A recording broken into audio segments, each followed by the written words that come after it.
When Matthew Perna followed his conscience and his curiosity into the U.S. Capitol on January 6, he had no idea what it would cost him. Like millions of Americans, he had doubts about the outcome of the 2020 election and went to Washington, D.C. to protest, exercising his First Amendment rights the way Americans have done since this country was founded. He was not an insurrectionist and had no plans to overthrow the government. In fact, Matthew Perna was a Bernie Sanders fan until Trump came along and donated twice to Sanders' presidential campaign. So how did a young man, then 36, who was known for his gentle nature and had never been in trouble in his life, get on the wrong side of the Justice Department, facing prison for actions that at any other time in U.S. history would have been treated as civil disobedience? The last thing Matthew Perna expected after turning himself in for nonviolent offenses and pleading guilty was for the government to try to add years behind bars at the 11th hour. But that's exactly what prosecutors were planning. Only they never got the chance. Matt called me on the phone that Monday after he got done speaking to his attorney, and he was sobbing. And he was stuttering uncontrollably, like I had never heard Matt speak this way before. And I said, Matt, don't worry. I'm crying on the phone with him. Don't worry. God is not going to let you fail. Jerry Perna was a constant in her nephew Matthew's life. Growing up in a tight-knit Italian family, she said they were always close, and she stayed close to him in the turmoil of his life after January 6th. The last word I said to him was, I love you. And he said, I love you too, Aunt Jerry. And I'm sorry. I'm sorry you lost all your friends because of me. Matthew Perna's fate was sealed the moment his face appeared on this FBI wanted poster, his aunt said. Suspect number 73 stood out in his red Trump sweatshirt as cameras recorded him inside the Capitol. Roughly 14 minutes that cost him his business, his reputation, and the woman he planned to marry. It also shattered the sanctity of home, where he was shunned and shamed by people he knew and others he'd never met. Jerry said he felt like the walls of Sharpsville, this small town of iron and steel that over the past century had forged 4 generations of their family in western Pennsylvania, were closing in. Then came the call that changed everything. And I just stepped my foot in the tub, and my phone rang, and it was one of my brothers. And said, Jerry, you need to get a plane ticket and come home. Matt just hanged himself in his garage. Jerry Perna was 1,000 miles away at home in Florida on that icy Friday night in late February 2022, when her nephew put a rope around his neck and took his last breath. She said he'd been at the mercy of the U.S. justice system for over 13 months. He was pushed to the point where he didn't feel life was worth living anymore. They robbed him of his spirit. They robbed him of his hope, his will to live. They took his fight away from him. They broke him. They completely broke him, and they broke his heart. And they knew what they were doing. Yes. Or at least that was how it felt. Stressful moments in Matthew's case would collide with stressful events in his life, Jerry said, like the hearing the DOJ scheduled for the anniversary of his mother Ronnie's death. As the pressure mounted, those watching over Matthew fretted. He had a friend who was a caterer. When Matt was a teenager, he used to work with him. That's how he got to know him. So he's older than him? Oh, yeah. Yeah, much older than him. He's a black gentleman. He's a very good friend of our family's. Matthew loved him? Oh, yes. He loved him with all his heart. Different sides of the political arena. But it didn't matter to Matt. They were friends, and he prayed for Matt all the time. He encouraged him daily. And he told Matt, I'm going to bring you some dinner. What time do you want me to come by? And Matt told him to come by around 5:30. And so he went there, and he went up to the porch, and there was a note on the door. What did it say? It said, I'm in the garage. Call 911. What did he do when he found him? He tried to cut him down, the rope, And actually, one of the police officers that was first on the scene was a friend of Matt's. And he tried so hard, giving him mouth-to-mouth resuscitation for the longest time, because Matt was still warm at that point. But he was gone. In a town of 4,500 people that spans less than 2 square miles, Matthew Perna's death reached into many homes. In his memory, more than 10,000 people signed the online guest book. A man about to be sentenced in connection with the January 6th riot at the U.S. Capitol has died. Matthew Perna was from Mercer County. No cause of death given, but his family says he died of a broken heart. The stigma of January 6 hung like a dark shroud over the family, and Jerry said threats and hate mail started pouring in, as if the politics of division that tortured her nephew in life followed him without mercy into the grave. Grace that was given to those who burned down businesses and buildings protesting George Floyd's death was not afforded to those protesting an election they believed stolen. The same Department of Justice that, according to the leftist Guardian newspaper, dropped or never filed charges against, on average, 90% of those arrested during the Summer of Love, went after hundreds of January 6 protesters like Matthew Perna with a vengeance. Jerry Perna let us see this note her nephew left behind, etched in his own hand. I sacrificed my freedom when I entered into the Capitol building on January 6th, and in despair took my own life the night I wrote this.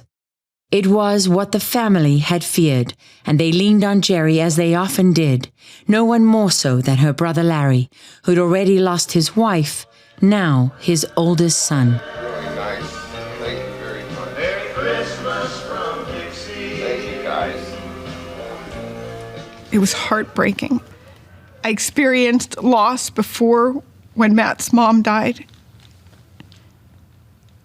This was so much worse.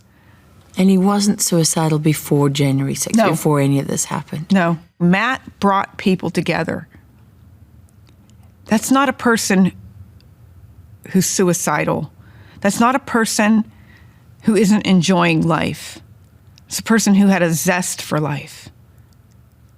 And we watched it like a candle losing its flame over 13 months. We watched that candle die. 6 years earlier, Matthew had given up a life teaching English in South Korea to come home, first to nurse his mother Ronnie through leukemia, then to help his father Larry battle Parkinson's. A devoted son and a wanderer, as these postcards attest, filled with memories and insight from distant lands.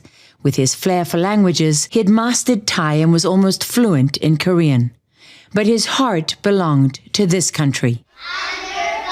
A love affair that began when he was little. He loved this country, and this country destroyed him in many ways. Its citizens, the media, the government, they destroyed him like he was nothing. Do you remember the last thing he said to you, your last conversation? Yes.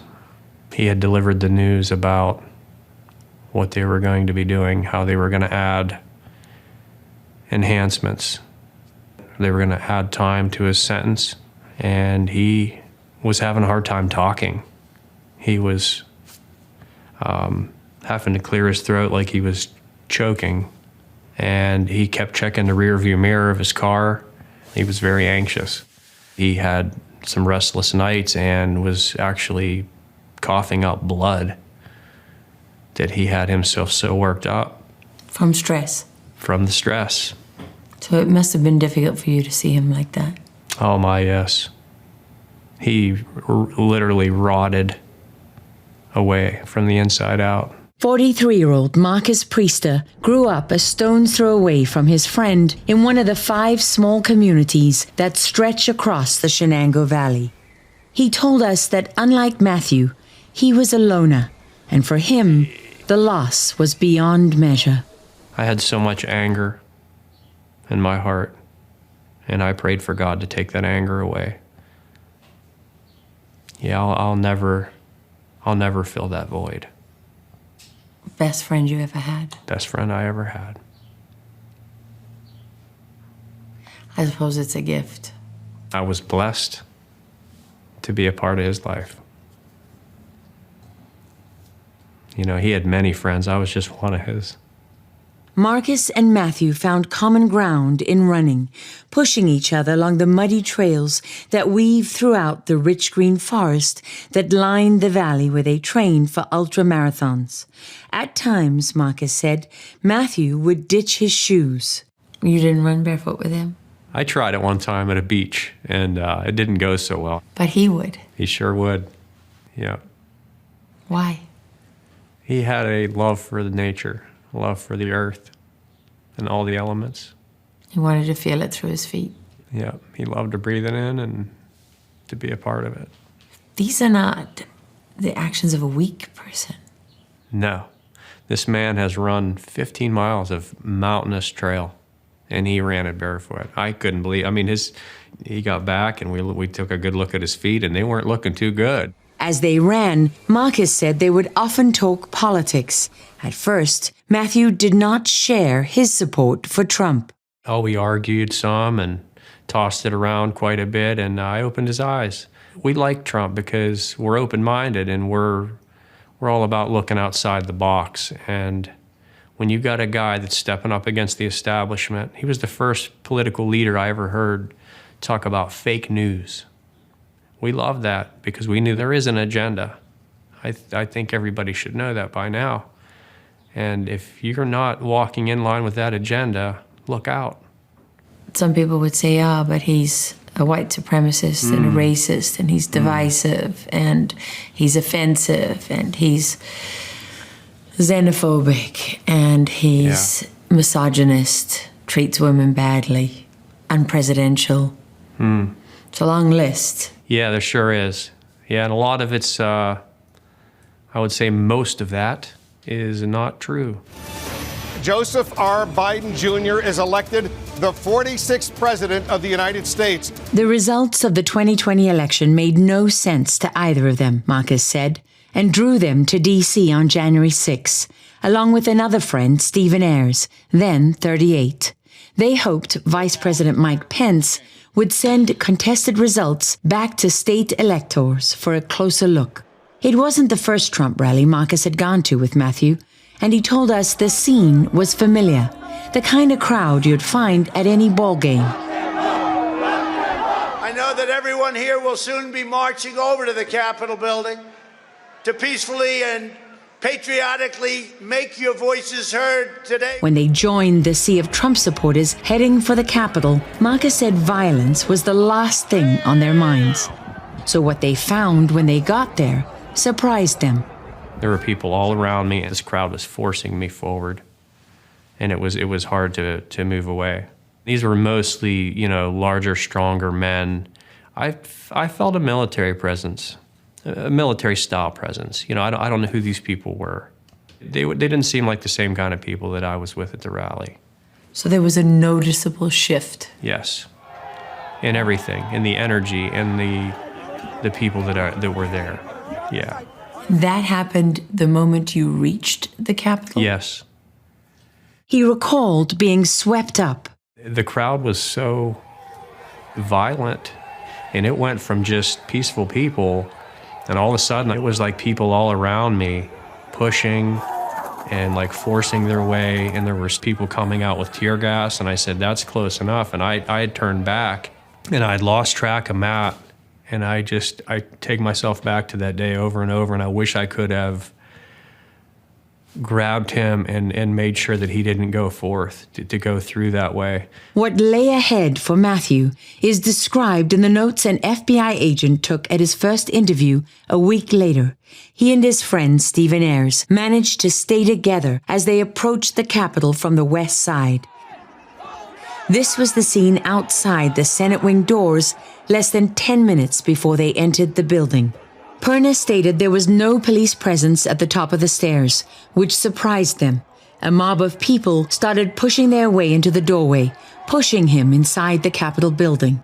That's where we first see Matthew Perna in security camera footage, caught up in that mob of people. Now you can see a line of police blocking the entrance, and Matthew appeared trapped between those attacking them from behind and officers in front fighting back.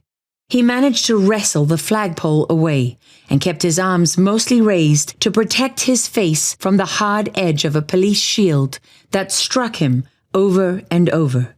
Somehow the use of unnecessary or excessive force was never raised in his case, and the DOJ would not comment when we asked, not until all January 6 cases are over. Once the mob burst into the Senate hallway, Matthew stayed a few minutes, at times filming, mostly observing. Police stood down, people wandered in and out, and the tension seemed to ease. Hey, we love our cops. Then, according to the FBI case notes, an officer led them through the building. He was picked up briefly with Stephen Ayers on this police body cam footage we found as we tried to retrace his steps. After exiting on the south side a little after 3 p.m., it appeared Matthew walked this way, stopping at the Columbus doors, where we found him on camera again. By now, he seemed to be sucked into the unrest, first tossing a water bottle, then with a baton in hand. He then went on to the north side, where at one point he tossed a pole at a closed door. No police visible, no damage, but some regret, expressed in a post on Instagram later, where he wrote, "I foolishly allowed myself to get drawn into the negative energy emanating from that building." Matthew Perna was not charged with a violent crime, and in these email records from his case files, the Assistant U.S. Attorney Nihar Mohanty stated there is no evidence that he causes any property damage or threatened anyone with the flagpole. From the start, Matthew saw things that did not fit the official narrative, and later that night loudly called out those he believed responsible in this Facebook Live video recorded with his friend Stephen Ayers and a woman they called Ash Lee. Antifa was disguised as Trump supporters today. Yeah. So Antifa wasn't walking around like they typically are, all dressed in black with their anti-fascist symbolism and their shields. Like, they were disguised as Trump people. And they were the ones who really led the charge into the Capitol building. He had seen Antifa at Trump rallies before and identified tactics he felt exposed their presence. They were the ones smashing the windows and smashing on the doors and getting it into it with police. And so they were the instigators, like they typically are. Like, that's how they operate. And so they were trying to bait the Trump supporters into kind of following their lead and retaliating and letting a lot of their frustration out. Pundits, politicians, and the FBI denied Antifa had a role. Do you have any evidence that the Capitol attack was organized by, quote, fake Trump protesters? We have not seen evidence of that at this stage, certainly. They look like Antifa. But Matthew wasn't the only eyewitness who called out signs of trained instigators. These are people that love the cops. We love the police, but a few Antifa dressed up as Trump supporters have been causing violence and stirring up violence here at the Capitol steps, and they're playing on the emotions of you and every patriotic American. This is not right. For years, Trump supporters had been confronted by Antifa at many of their rallies. The menacing all-black uniforms, masked faces, and violent clashes, a constant threat from the moment President Trump was elected. So when masked men started smashing windows, protesters objected and stepped in to stop them, taking out this man first, then tackling another who'd stepped in to finish the job, while the crowd chanted. Time and again, protesters reacted with the same thought as Matthew Perna.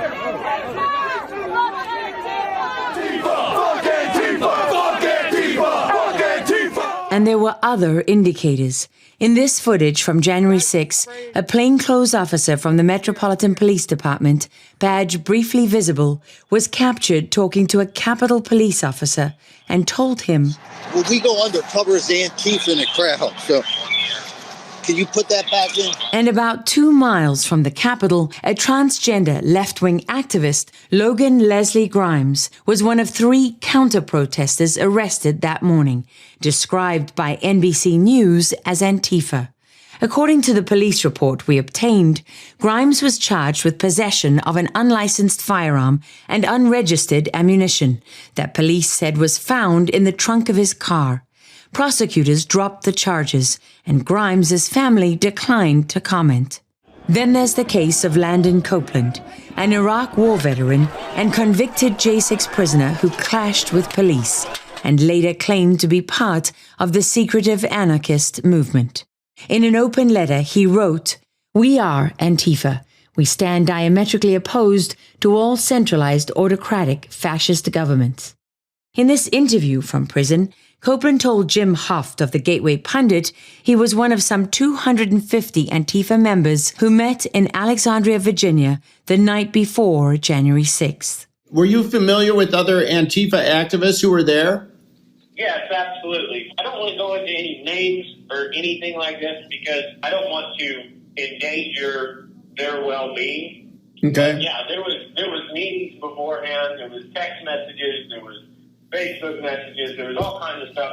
Say, what made you come out now and come clean? It's been one of the rules for Antifa members to never declare to law enforcement that they're Antifa members. Like, that's actually really part of, like, one of our core principles is being an Antifa member. So far, no one has disputed Copeland's claims, but high-level Antifa members are not known to ever go public or support President Trump, as Copeland claimed he did. We reached out to Rose City Antifa in Oregon, where Copeland is incarcerated, and we're still waiting for a response. Matthew Perna knew none of this when he first spoke out about Antifa, and his world was about to change. First came retribution from Facebook, who took his account down within hours. For someone whose work selling alternative health treatments depended on his online presence, this is your opportunity to invest in the growth of CBD. Being censored was a death blow. Then came the FBI. A week later, in the middle of the night, Matthew found out he was on the Bureau's website. And by 9 a.m. the next day, his Aunt Jerry said he'd called the FBI in Newcastle, Pennsylvania, to turn himself in. He didn't waste a minute. And so they sent 2 FBI agents to my brother's house. I said, maybe you need to get a lawyer. And Matt said, no, I don't think so. I think this is a misunderstanding, Aunt Jerry. I didn't do anything. I didn't break anything. I didn't touch anything. I didn't steal anything. Believe me, once I explain this is all just a huge misunderstanding. That's how he felt. That's how he truly believed this was going to play out. Matthew Perna wasn't known as a troublemaker. He'd rather spend his time in places like Haiti, doing volunteer mission work, or delivering alkaline water to cancer patients he'd never met because they couldn't afford the water filtration machines he was selling online. Aunt Jerry said he once gave up a job so an older man wouldn't lose his during a round of company layoffs. He made friends everywhere he went. He loved playing chess with old people in a park and talking to them and learning about their life. And he just had this way about him that people opened up to him. Would he talk to anyone? Anyone. Matt didn't discriminate against anyone. He was just such a kind person. Aunt Jerry told us she insisted on an attorney, and they went together to meet him. There was a Biden sign in front of his office. I said, Matt, this guy's a Democrat. He said, it's okay, Aunt Jerry, it's okay. Let's hear what he has to say first. Let's not judge him. And he had 42 years of experience. And he said, oh, this is nothing. This is a piece of cake. He said, have you ever been arrested before? Matt said, no. I don't think he ever had a parking ticket or, nothing. He said, you got nothing to worry about. I've got this. What they were about to find out, how much politics rather than law would drive Matthew Perna's case and shatter the life he had built.